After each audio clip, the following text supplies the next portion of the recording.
Hello and welcome back, all 5 of you. My name is Pilot Merchant, and have you ever considered a life of crime? I mean, yeah, I think we've all stolen the occasional chocolate bar. Not me, of course. But I mean a full-on Mafia-style cartoony casinos and secret parties, speakeasies, and, Tommy guns kind of thing. On the surface, that seems to be rather fun, but then there's that whole other getting caught aspect that doesn't seem quite as fun. And for the vast majority of us, the fear of being caught is more than enough to keep us away from, illegally getting rich. However, not everyone is a scaredy cat like I am. Though where there is crime, there is a crime stopper, and the crime stopper we're talking about today is definitely one of the best. Dick Tracy is a noir-style comic strip about a detective with the same name dating all the way back to 1931. In the comic, he mainly spends his time beating up bad guys and being a super cool role model for children of all generations. And I mean that quite literally. In its nearly 100-year span of existing, it's had comic strips, comic books, radio shows, TV shows, advertisements, iconography, and so much more. And naturally, with having that kind of a background, there's been at least one movie about the series, right? I hear you asking. And yes, you're completely right. Although there are actually 10 Dick Tracy films in total, the most recent of them is Dick Tracy 1990. And how does it hold up today? Well, that's what we're going to find out. But before we get started with that, if you don't mind, just consider subscribing, because I do upload content like this every other Friday, and also I'm a very small channel and I could really use your help. Without any further ado though, let's go ahead and put on our ties, as we have a mystery to solve in Dick Tracy 1990. Upon starting the film, we're immediately greeted with the radio announcer talking about how the city is riddled with crime. Gangsters robbing banks, shootings happening every day, and racketeering becoming more and more prevalent. After the lovely morning broadcast, we meet Kid, who is a poor boy from a poor family just trying to survive in the harsh crime-ridden city by eating trash can sandwiches. Before he can take a bite of his cheesy goodness, though, he gets startled by a police officer and takes off to hide in a garage filled with gangsters, playing some sort of card game that really doesn't make any sense to me. Aces and eights. 20. This really isn't related to the story at all, but god fucking damn are they ugly. Dude, fucking look at them. The worst last best of the bunch, by the way, is the guy named Lil Face, and I'm not exactly sure if I'm going to be laughing myself to sleep tonight, or if I'm going to be not sleeping for the next 3 nights straight. While the gangsters are playing the game, Kid accidentally bumps into one of the barrels in the room, and all the gang members look to where the sound came from. Fortunately for Kid though, Kitty Kitty takes the blame for it. Unfortunately for Kitty Kitty though, yeah, that happens. They all then go back to playing the game again, but get interrupted by Frankenstein's monster mowing them down with a station wagon. Kid runs out of the garage as fast as he can, considering he just witnessed a mass murder, and now we're at the opera where we get to meet both Dick and his not-fiancée Tess. They're currently trying to enjoy their evening, but get interrupted by Tracy being called into work because he's got to investigate that whole thing from earlier. Also, I refuse to call him Dick the whole time, so yeah, I'm going to be referring to him as Tracy. So Tracy goes off to do his job, and when he arrives at the scene, he finds a message engraved in the wall dedicated to him. After finishing up at the crime scene, he heads back to the opera to finish his night out with Tess. And a moment later, we're at the Club Ritz, where most of the gangsters hang out. We meet Breathless, a talented, heart-stealing singer, and her boyfriend Lips, who is a fucking creature that shouldn't exist! I get sick when you eat. Yeah. Me too. After Breathless finishes her set and she sits down to watch Lips slap his food for a second, but they soon get interrupted by some police officers who barge in to arrest the couple. They're then brought outside and shoved into the back of a limo where FM is already waiting for them. These ain't cops! Yeah, we already figured that one out, man. FM abducts the two with the help of his fake policeman, and then we cut back over to Tess and Tracy walking towards the diner. Right whenever they go to enter though, Kid dashes out the door and some dude in the background is yelling about him getting his watch stolen. Tracy, feeling a sense of duty, chases Kid in an attempt to retrieve the watch, but ultimately the chase ends with Kid ducking in front of a train and then disappearing completely. We then watch as Kid introduces us to his loving father. Didn't say we no chicken. Do the stuff. His dad then decides to hit Kid, but before he can do any real damage, Tracy pops into the tent and beats the dude up. Kid then thanks Tracy profusely. Go suck an egg. Then Tracy takes him back to the diner with him. On the other side of things, Breathless and Lips finally get to the destination where they meet Big Boy, a violent crime boss who makes Lips sign over the deed to his club to him. Also, if you think I'm going to be calling him Big Boy for the entirety of this video, you're dead wrong. I'll be referring to him as Waluigi. Even though Lips signed the deed over to Waluigi, Wal still decides to take Lips out, which, you know, good riddance. If I'd look at him any longer than that, I would have had to take a concrete bath myself. Unlike Lips, Waluigi actually gives Breathless a choice. She can either work for Waluigi or be murdered. After weighing her options rather carefully, she opts into working for the Wa Man, and then he yells, Lips territory is my territory now! Back at the diner, Kid is eating the absolute shit out of his food. Once Tracy is able to break out of his entranced observation, he says that he needs to call the orphanage so Kid actually has a place to go. Kid then rightfully freaks out about him having to go to the orphanage, but Tracy explains to him that it's the law, and for some reason, Kid actually listens to him. Before Tracy has a chance to call though, he gets a transmission calling him over to the warehouse where Lips was murdered for an investigation. He then puts some money on the table, asks Tess to watch the Kid until the morning, and heads out to the crime scene. While Tess is turned around, Kid stuffs the money in his back pocket thinking that she wouldn't notice. Because Tess isn't dumb though, she says, Would you like a broken arm? and Kid puts the money back. Once Tracy reaches the crime scene, he finds some walnuts and an earring on the ground. Despite the insufficient evidence, he thinks he can build a case off of some walnuts and tells his guys to order a DNA sample to be drawn up on them. He also tells them to bring in 2 gangsters who are known associates of Waluigi. Tracy starts to question them, but they refuse to answer anything until they get their phone call. There's the phone. I'm not sure that that's legal. After realizing that he's not going to get anywhere with the 2 mobsters, he releases them and goes off to interrogate another dude named Mumbles who talks like this. Now, while the interrogation is happening, we do get a little bit of a breakaway that shows us what's happening at the Club Ritz now that Waluigi is the new owner. And basically, it's just all of the entertainers are having a bit of a practice, and I've got to say, Waluigi's freaking killing it, dude.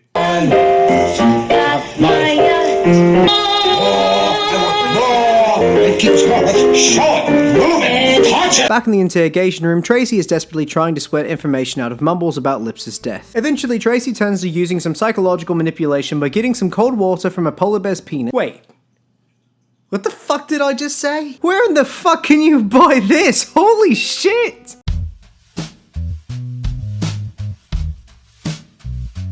Yeah, I checked the internet and I can't find any.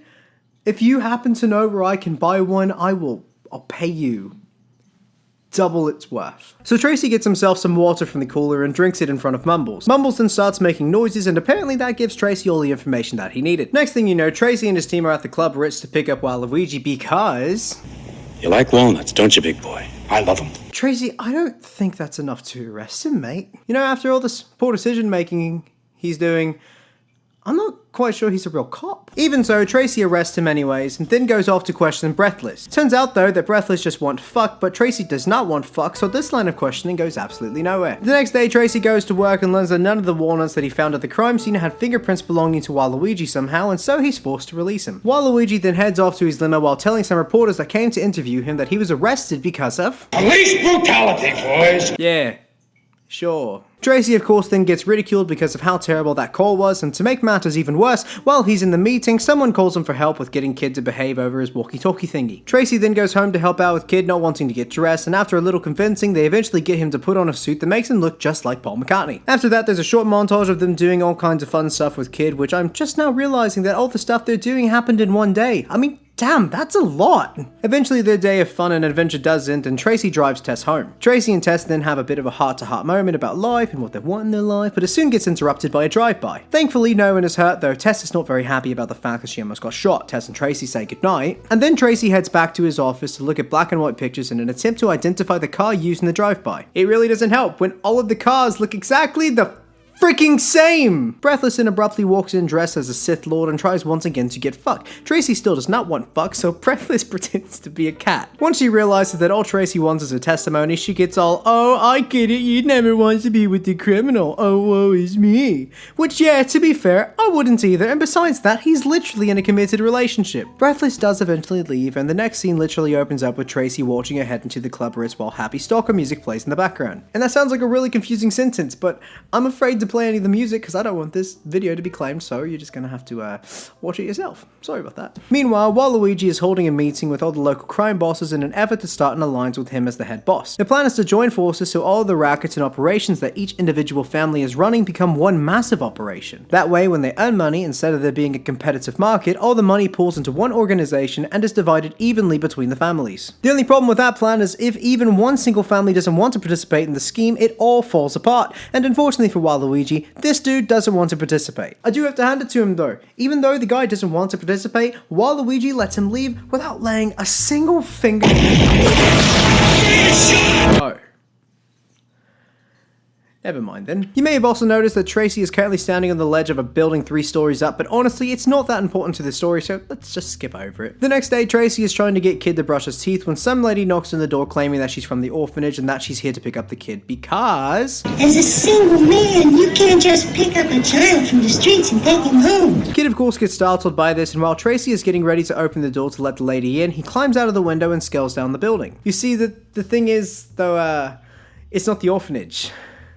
It's not the orphanage at all. When Kid finally gets down to the road, he watches as Tracy gets thrown into the back of a car and gets abducted. In a true character-defining moment, Kid decides to jump onto the back of the car somehow without them noticing. It turns out that even though Tracy didn't know anything about it, he has a scheduled business meeting with Waluigi. Why does his best to bribe Tracy, but when Tracy doesn't take the bribe, he gets real angry and tells his guys to tie him up and to, quote-unquote, make it look like an accident. When the gangsters leave, Kid breaks into the boiler room in an attempt to save Tracy.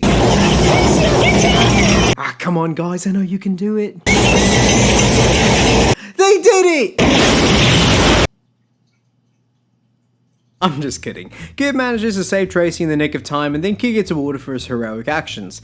The kid, whose name will be filled in when he thinks of one. Kid is a perfectly good name. The fuck are you talking about? So after a few brief scenes, including one where Breathless is being a hoe again, we watch as some dude with no face calls up one of the Club Ritz performers named 88 Keys and offers him an easy way to make money as long as he comes to meet No Face at the rail station. 88 accepts the offer and heads over to the rail station, and when he gets there, he's greeted by No Face explaining what he has to do to get paid. Basically, his entire objective is to take this paper contract over to Waluigi, which entails an offer for No Face to take care of Dick Tracy for Wah. 88 once again accepts and takes the contract to Waluigi, but Wah is genuinely not interested in the offer at all because he truly believes that his guys can handle the situation. That, and the fact that he randomly got an offer from some dude with no face and no name is pretty sus, not gonna lie. Later on into the day, Wah is enjoying some time at his casino when all of a sudden Tracy barges into the speakeasy with a warrant to search the place for gambling stuff. Little does Wah know, however, that this is actually a distraction for the gang and that the true reason why Tracy and his friends are here is actually to bug the place. And by that, I mean that they're quite literally placing some dude named Bug with a walkie-talkie in the attic above the meeting room. Despite how dumb of an idea this seems to be, it actually works out quite well, and we get to see a montage of Tracy taking down racket after racket. In the next scene, Wah's bitching about Tracy taking out all of his operations when all of a sudden Bug accidentally knocks over his coffee and, no pun intended, leaks his location. Noticing that there is now coffee dripping from the ceiling, Wah starts to get suspicious about their office being bugged and decides to test his theory by pretending that there is something big happening at the warehouse where Lips disappeared. Meanwhile, Tracy and Tess are having dinner at the diner and start talking about how Tess is tired of always being in danger because of Tracy's job and how she wants to leave him. Before they can get too engrossed in the convo though, Bug calls Tracy over his watch-walkie and tells him about that big thing happening over at the warehouse. Tracy of course doesn't want to leave, but inevitably does go since it's his job. When he gets to the warehouse, he finds Bug being given a cement bath by a couple of armed thugs and quickly makes his way over to Bug by distracting the goons with a dummy. After saving Bug, he for some reason decides to stand in the cement as it's being poured and almost gets gunned down, but is saved by No Face, who then just kinda disappears. Waluigi is not happy at all about the fact that his guys can't seem to deal with Tracy, and after some more prodding by 88, he decides to agree to the No Face contract. Tracy eventually makes his way back to the diner, but instead of finding Tess there, he finds the chief watching the kid for Tracy. The chief tells Tracy about how Tess left to go to her mother's house, and after a montage of people being sad, and yet another freaking scene where Breathless is still trying to get D's D, we watch as Tess is talking to her mom about the stuff going on with her and Tracy and how she's worried for their safety. She overall pretty much decides that she wants to be with him, but unbeknownst to Tess, No Face has already started up his plan to end Tracy.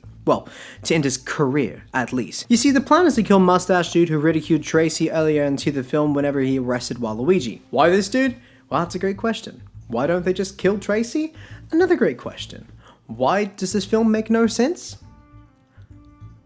I'd like to know that too, to be honest. Also, another part of the plan is kidnapping Tess while she's at work, but that's not really explained till later. So Tracy is at work being a dick to literally everyone because his girlfriend left him. He starts talking to Kid about having to send him to the orphanage because of some dumb law about single fathers not being able to have kids when he gets interrupted by someone delivering a box of flowers to him. Attached to the box is a note from Tess saying that she wants to see him at the greenhouse to talk stuff out. Like the simp that he is, Tracy immediately bolts off to go see Tess, and unknowingly waltzes right into a room leaking CO2, which does of course eventually knock him out. After kidnapping Tracy, No Face Face and 88 get to work on their plan from earlier, and it honestly works out quite swimmingly. Tracy wakes up in a sticky situation and gets arrested, while Luigi is once again a happy boy and 88 Keys turns into a seal. Keep him out of the way. After another bloody montage of stuff happening, Kid and the police chief decide to go see Tracy in his cozy new home. Because they're not dumbasses, they don't think Tracy actually killed Mustachio from earlier, and in a very loose, not legal at all way, they low-key bust Tracy out of jail so he can have the opportunity to arrest whoever framed him. Tracy tells his guys to take him to see Mumbles, and after threatening to make Mumbles suck on the polar bear's big old tap, Mumbles decided to rat on Waluigi.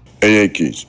The piano man. Big boy paid him to get you out of the way. Wait, so you could talk the whole time? I get why you didn't tell the police, but you mumbled around your gang? What the fuck, dude? After Mumbles rats on Wall, we watch as Wall gets a phone call from No Face who tells him that he left a present in his attic. And surprise, surprise, that present is actually a gagged and bound Tess, cause remember how she was kidnapped earlier? Yeah, that's why. And to make matters worse, Tracy just happens to show up at that exact same time they realize they're being framed. Wall tries to explain how he didn't kidnap her and that it's all a big misunderstanding, but Tracy, being Tracy, doesn't listen to anything Wall says and smashes through the roof window thing in the room. Fortunately for Wall though, FM has the brilliant idea to lock Tracy in the room, which is ironic cause now they are kidnapping. The gangsters then go off to burn all the paper evidence of them running any rackets and go down to the garage to make a great escape, but right as they pull out, most of the gang gets gunned down, so Wall takes Tess and himself to escape through a secret entrance in his wine cellar. Tracy eventually finds his way out of the room and then runs to the showroom in an attempt to find Tess. While he's looking around, Breathless tells him that Wall took her through the wine cellar entrance, but when Tracy goes to check the entrance, he can't get into it because Wall blocked the way. Because he's smart though, he pretty much guesses where Waluigi would take Tess, and he bolts over to the drawbridge connecting his part of the city to the other part. Unfortunately for Wall, however, he doesn't make it in time to the bridge to cross over, so instead he takes Tess to one of the control towers beside the bridge and ties her up to one of the big old cog thingies. Tracy of course finds where they're camping out at and starts to fight with Waluigi, but before he can get too serious, No Face interrupts the fight by pointing a gun at the both of them. No Face then tells Tracy to kill Wall with the lead pipe in the conservatory, but just then Kid tackles No Face and No Face drops the gun. Wall then picks it up, shoots No Face 2 times, and before he can point the gun at anyone else, Tracy knocks Waluigi into the apparently infinite void below the bridge tower. Taking no time to mourn, Tracy quickly saves Tess and then unmasks No Face. And what? It was the extremely clingy girl who was sus as fuck for the whole movie?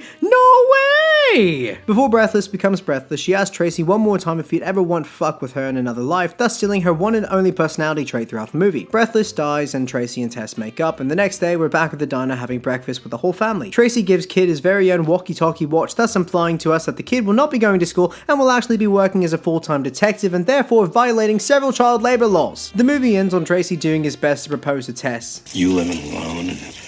Well, I like living alone. Like I said, he's doing his best. And then we fade out into the distance watching as Kid and Tracy drive off to solve the next case together. That now makes 2 movies with decent endings. My overall opinion of this film is that it makes no freaking sense, but it's really fun. Everything about the movie is just fun. The outfits, the plot, the colors, the characters, the gangsters, the way they look, the way they talk, the way they do everything. It's just fun. And there's a lot of big pluses whenever it comes down to the basics of making a good movie here. The lighting is good, the sound quality is absolutely lovely, the music, as weird as it can be, does fit the atmosphere of the film rather well, and it just all around just carries that atmosphere all across the board. The characters themselves aren't really that defined. I mean, I can't be too picky about it. It is about comic book characters at the end of the day, and they're not going to be the most defined characters in the world. But if you want to talk about anyone who actually changed throughout the film, I think the only actual character that showed any real development was Kid. Even that was just a very basic amount. I think the biggest negative for this film is definitely the story making no fucking sense sometimes. For example, if you remember that part at the beginning, whenever Tracy is interrogating Mumbles the first time, and he has that light shine down on him, everything about the scene fits. The music fits, the atmosphere fits, the language fits, the characters fit their molds very, very properly. They're doing everything they need to execute this scene professionally, and it looks good. It looks well done for what they're trying to achieve. So what's the problem? Well, you remember how at the beginning of the interrogation, we cut away to the Club Ritz to see what the entertainers were doing? Yeah, well, in that 5-minute span that scene actually lasts, we cut away from the interrogation 4 times. I would get it if you wanted a one-off joke, like how I did it, and just... it's funny because you don't expect it. We're in the middle of an interrogation and, you know, all of a sudden, Waluigi is dancing and singing and making an ass of himself. That's great. That's really funny. But the problem is, whenever you hammer it in 4 fucking times in 5 goddamn minutes, dude, what is wrong with you? And if it just happened once, I wouldn't be that critical about it, but the thing is, it happens all throughout the film at different points in times. Other than that, there's 5 montages in this film in total. Why do we need 5 montages in a film that only lasts an hour and 45 minutes? You don't have a good explanation, do you? Overall, I'd say that this movie warrants a watch. At the end of the day, despite the problems with the story and the female characters not being very strong throughout the film, it is a really nice film.